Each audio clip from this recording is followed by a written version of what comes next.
Assalamualaikum warahmatullahi wabarakatuh.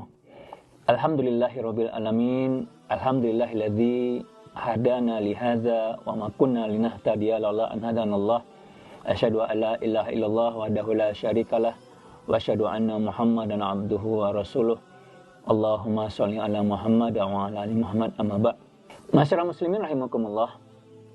Bulan Ramadan dikenal dengan bulan pengendalian hawa nafsu. Selama sebulan penuh secara maraton, siang dan malam kaum muslimin ditempa untuk belajar mengendalikan nafsunya.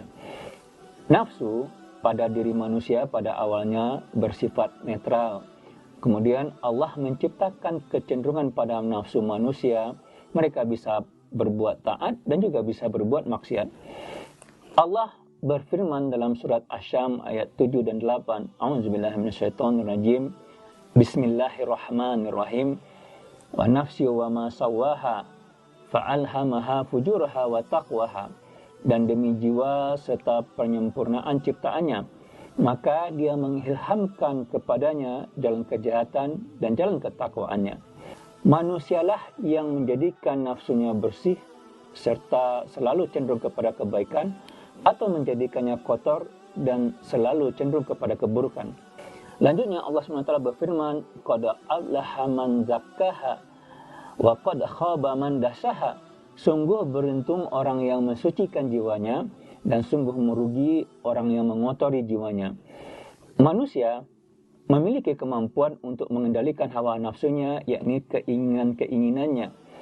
Keinginan itulah yang disebut dengan hawa nafsu. Mengendalikan hawa nafsu artinya menundukkan dan mengarahkan keinginan-keinginan jiwa yang kotor supaya menjadi keinginan yang baik.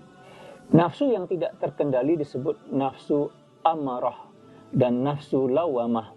Sedangkan nafsu yang sudah terkendali disebut dengan nafsu radiyah dan mutmainnah. Bagaimana cara mengendalikan hawa nafsu itu? Bagaimana supaya jiwa kita menjadi jiwa yang radiyah dan mutmainnah? Masyarakat muslimin rahimakumullah, hawa nafsu manusia harus dikendalikan dengan cara menundukkannya dengan wahyu, dengan syariat Islam. Dalam arti kata bahwasanya hawa nafsu tersebut harus mengikuti semua yang telah dinyatakan oleh firman-firman Allah. Bukti keimanan seseorang adalah kemampuannya menundukkan hawa nafsu dengan syariat yang dibawa oleh Nabi Sallallahu Alaihi Wasallam. Rasulullah Sallallahu Alaihi Wasallam bersabda dalam sebuah hadis yang diriwayatkan oleh Imam At-Tabrani, la yu'minuna ahadukum hatta yakuna hawahu taba'an lima ji'tu bihi. Tidaklah beriman seseorang dari kalian, atau tidak sempurna imannya salah seorang dari kalian, hingga hawa nafsunya atau keinginannya tersebut mengikuti apa yang aku bawa. Jadi mengikuti apa yang telah Rasulullah Sallallahu Alaihi Wasallam sampaikan. Allah SWT berfirman dalam surat Al-Jasiyah ayat 18. A'udzubillahi minasyaitonirrajim. Bismillahirrahmanirrahim. Tsumma ja'alnaka 'ala syari'atin minal amri fattabi'ha wa la tattabi' ahwa allazina la ya'lamun. Kemudian kami jadikan kamu berada di atas suatu syariat atau peraturan dari urusan agama itu, maka ikutilah syariat itu dan janganlah kamu ikuti hawa nafsu orang-orang yang tidak mengetahui. Ayat ini menjelaskan bahwa mengikuti syariat akan berlawanan dengan mengikuti hawa nafsu. Sehingga mengikuti wahyu hanya akan sempurna jika kita menjauhkan dari pengaruh hawa nafsu. Jika manusia menyimpang dari syariat dan mendustakan ayat Allah, berarti ia telah memperturutkan hawa nafsunya. Contohnya, dalam surat Asy-Syam, setelah menyatakan bahwa sungguh rugi orang yang mengotori jiwanya, Allah menceritakan kisah sekelompok manusia yang mengotori jiwanya hingga akhirnya binasa. Mereka itu adalah kaum Samud. Sebagaimana yang diceritakan oleh Allah Subhanahu wa taala dalam surat Asy-Syam ayat 11 sampai dengan 15, kadzabat samudu bitaqwaha. Dan kaum Samud itu telah mendustakan rasulnya karena mereka melampaui batas. Idzin ba'atsa ashqaha. Ketika bangkit orang yang paling celaka di antara mereka, faqala lahum Rasulullah naqatallahi wa suqiyaha. Lalu Rasul Allah berkata kepada mereka, biarkanlah unta betina dari Allah ini dengan minumannya. Fakadzabuhu fa'aqaruha fadamdama alaihim rabbuhum bidzambihim fasawwaha. Namun mereka mendustakannya dan menyembelihnya. Karena itu Tuhan membinasakan mereka karena dosanya, lalu diratakannya lah dengan tanah. Wala yakhafu uqbaha, dan dia Allah tidak takut terhadap akibatnya.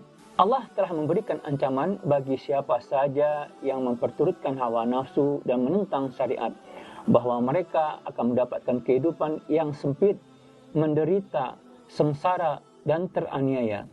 Tidakkah kita melihat ketika manusia memperturutkan hawa nafsu seksualnya, tidak mengikuti aturan Islam dalam peraturan ikhtilat dan pembatasan pergaulan antara laki-laki dan perempuan, maka akan mengakibatkan banyaknya penyakit kelamin, rusaknya rumah tangga dan tatanan keluarga, terjadinya aborsi dan seterusnya. Dan itu juga, tidakkah kita melihat ketika manusia memperturutkan nafsu laparnya, yang terjadi adalah penyakit jantung, diabetes, dan penyakit-penyakit lainnya. Dan yang tidak kalah rusaknya ketika manusia memperturutkan nafsu mempunyai harta dan nafsu berkuasa. Betapa banyak kezaliman yang mereka hasilkan untuk orang lain dan untuk umat dikarenakan karena ingin harta dan berkuasa.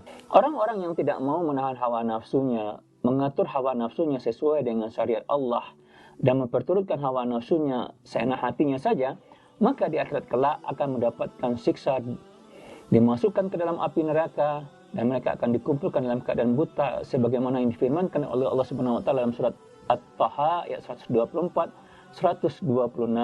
Allah SWT berfirman, A'udzubillahi minasyaitonirrajim, Bismillahirrahmanirrahim. Wa man a'rada an dzikri fa inna lahu ma'isyatan dhanka wa nahsyuruhu yaumal qiyamati a'ma. Dan barang siapa yang berpaling dari peringatanku, maka sesungguhnya baginya penghidupan yang sempit, dan kami akan menghimpunnya pada hari kiamat dalam keadaan buta. Qala rabbi lima hasyartani a'ma wa qad kunta basira. Berkatalah ia, ya Tuhanku, mengapa engkau menghimpunkan aku dalam keadaan buta, padahal aku dahulunya adalah seorang yang melihat. Qala kadzalika atatka ayatuna fanashitaha wa kadzalika al-yauma tunsa.